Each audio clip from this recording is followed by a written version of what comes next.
Hey, what's going on guys? My name is Sean Arnold and today I'm going to be bringing you another tutorial where I'm going to try and pass down some of the wisdom I've gained by playing Yu-Gi-Oh for way too long. Today I'm going to talk about card advantage theory. It's a concept which I feel like every new player should learn, given a chance. I don't think it is a requirement, and if you don't learn it then you can still do fine in this game, but learning card advantage theory really helps your fundamentals and your understanding of how cards work, or what makes a card good and what makes a card bad.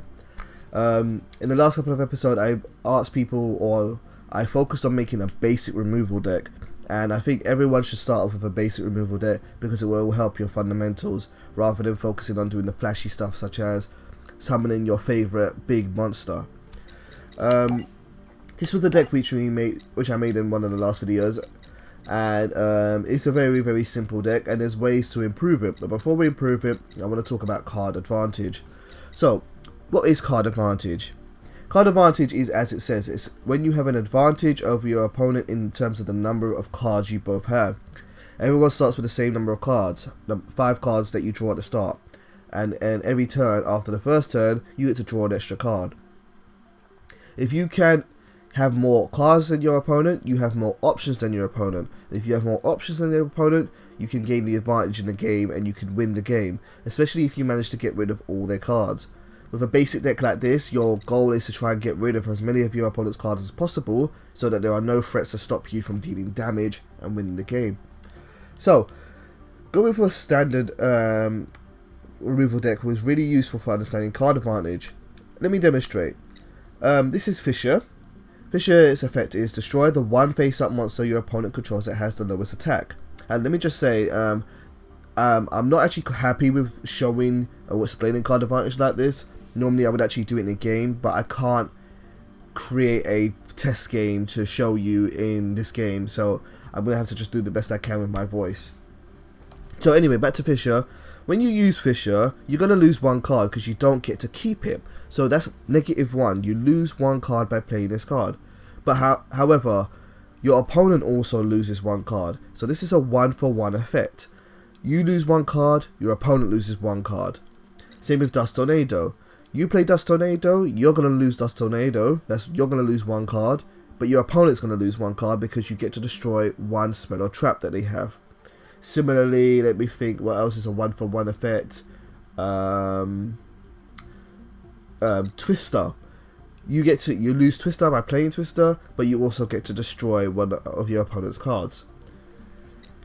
What you really want to aim for in a game is you want to try to use, or when you're trying to improve your deck, you want to make sure you use cards which give you an advantage in the long run.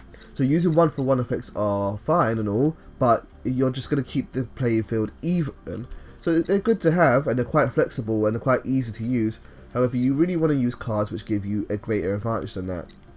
So, for example, a better card than Fissure is Dark Hole. Dark Hole's effect is simple: destroy all monsters on the field. Now, realistically, you don't ever want to use Dark Hole to destroy any monsters that you still have that are useful. So let's try and imagine a situation where you use Dark Hole and you have 0 monsters on the field. If you play Dark Hole and you have 0 monsters on the field, and your opponent has 1 monster on the field, you're losing 1 card, Dark Hole, and your opponent's losing 1 card. That's 1-for-1, same as Fissure. If you had 1 monster on the field, you'd be losing 2 cards, Dark Hole and your monster, and then your opponent will be losing 1 monster. So you'll be losing out on 1 card. That would be -1. Ideally, for a card like Dark Hole, you want to use it when your opponent has more monsters than 1 on the field. So if your field is empty, you have 0 monsters, you play Dark Hole, you're going to lose 1 card. However, if your opponent has 2 monsters or more on the field, let's just say 2, if they have 2 on the field, you gain +1 advantage because they lost 2 cards, you lost 1 card, so you gain +1 advantage. Preferably if they had more, such as 3 monsters, you gain a +2 advantage.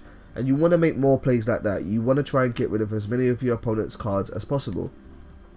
Another similar card to Dark Hole, which is really great at doing that, is Mirror Force.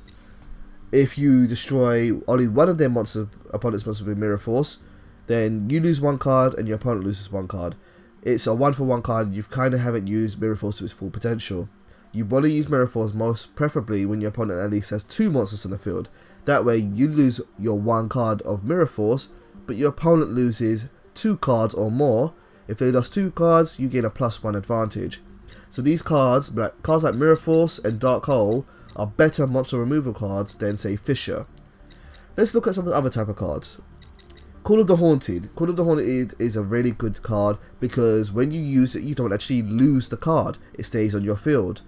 Then you get to gain another card. If you don't know what Call of the Haunted does, it lets you bring back 1 monster from the graveyard.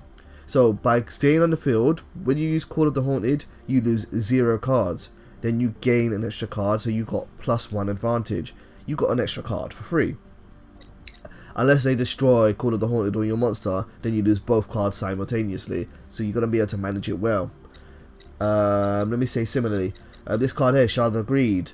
When you use Shard of Greed, you don't lose it straight away, but you're going to lose it if the effect goes off. When you use Shard of Greed, you lose 1 card, but you get to draw 2 cards. 2 take away 1 is 1, so you gain +1 advantage, making Shard of Greed a good card to use, assuming that you can get the effect off. Let's look at some monster effects. Breaker the Magical Warrior, a very good card, one of the best designed cards of all time in Yu-Gi-Oh! Breaker the Magical Warrior, when you summon him, or normal summon him I should say, he gets his spell counter effect, which allows you to destroy a spell or trap card on your opponent's side of the field for free. It's absolutely free because you're not using a card to destroy their card. So you lose nothing, your opponent loses 1 card, you are +1 advantage over your opponent. Similarly, if you use Amazonic Sage gives you a +1 advantage or more if you manage to use it more than once. Basic monsters as well, like normal monsters like Mechanical Chaser, can also create advantage for you. If you put Mechanical Chaser on the field and you destroy one of your opponent's monsters, they gain an advantage for you.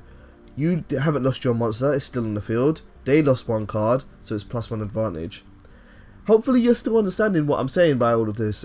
Basically, you're trying to get rid of your opponent's cards as you go along, and you can do that through a variety of effects, preferably ones like Dark Hole or Mirror Force that destroy more than 1 card at a time.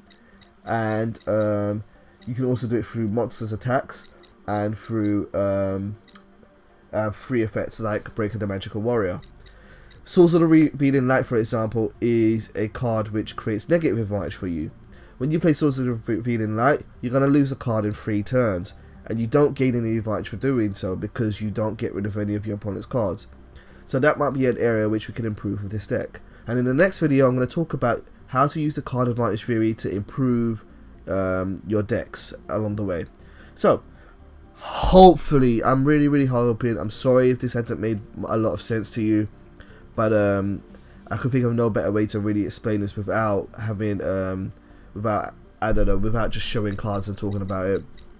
But hopefully I've kind of explained what card advantage is, and in the next video I'm going to show you how to improve the basic deck which I made and to use cards which better give you advantage for your duels. So hopefully this has been useful somehow, hopefully.